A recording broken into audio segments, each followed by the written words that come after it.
లేయండి, ఈరోజు మన అమ్మాయిది అవార్డు ఫంక్షన్ ఉంది కదా వాళ్ళ ఆఫీస్లో, తొందరగా బయలుదేరండి అని ఆత్ర పెడుతుంది వసుధ. అప్పుడు వాళ్ళ ఆయన వస్తున్నానే అంటే, అదేంటో అండి మన అబ్బాయి కూడా ఉంటే ఎంత బాగుండేది, ఎన్నాళ్ళైంది అతన్ని చూసి అంటే, తప్పదు కదే ఫారెన్లో ఉన్నాడు, వస్తాడులే ఎప్పుడో ఒకసారి, ఏం చేద్దాము అన్నాడు. సరే పదండి అని ఇద్దరు బయలుదేరారు.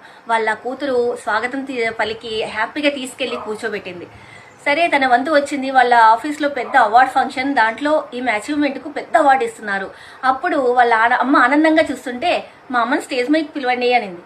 అదేంటి అంటే, సరే నువ్వు రామ్మా చెప్తాను అని కేక్ కట్ చేయమ్మా అనింది. నీది కదమ్మా బర్త్డే, ఈరోజు బర్త్డే కూడా కదా నీది, అందుకే నాకు చాలా హ్యాపీగా అంటే, కాదమ్మా నీది కూడా బర్త్డే అమ్మా, ఈరోజు నువ్వు నన్ను కన్నావు, నువ్వు తల్లిగా ఈ రోజే పుట్టావమ్మా, నువ్వు ఇది నీకు కన్న రోజమ్మా, నీకు కూడా బర్త్డేనమ్మా ఈరోజు అనేసి చెప్పి ఆమె వాళ్ళమ్మతో కేక్ కట్ చేయించింది. వాళ్ళమ్మ ఆనందానికి అవధులేవు. అంతలోపలే వాళ్ళ అబ్బాయి కూడా వచ్చాడు. అదేంటి ఈ సర్ప్రైజ్ అంటే, అవునమ్మా నిన్ను ఆనంద పెట్టడానికి అన్నయ్యని కూడా పిలిచాను, ఈరోజు అంతా కలిసి నువ్వు హ్యాపీగా ఉండాలని నేను కోరుకున్నాను, అందుకే ఇలా ప్లాన్ చేశాను అని చెప్పింది. వాళ్ళమ్మ చాలా హ్యాపీగా ఫీల్ అయింది. చూసారా, తల్లిదండ్రుల కోసం కూడా కొంచెం టైం స్పెండ్ చేయండి. వాళ్ళకి ఏం అవసరం లేదు, మీ ప్రేమ ఉంటే చాలు, వాళ్ళు చాలా హ్యాపీగా ఉంటారు. మీకు కూడా అందరికీ హ్యాపీ మదర్స్ డే. మీ పిల్లలతో హ్యాపీగా ఉండండి, మీ అమ్మ నాన్నతో కూడా హ్యాపీగా ఉండండి.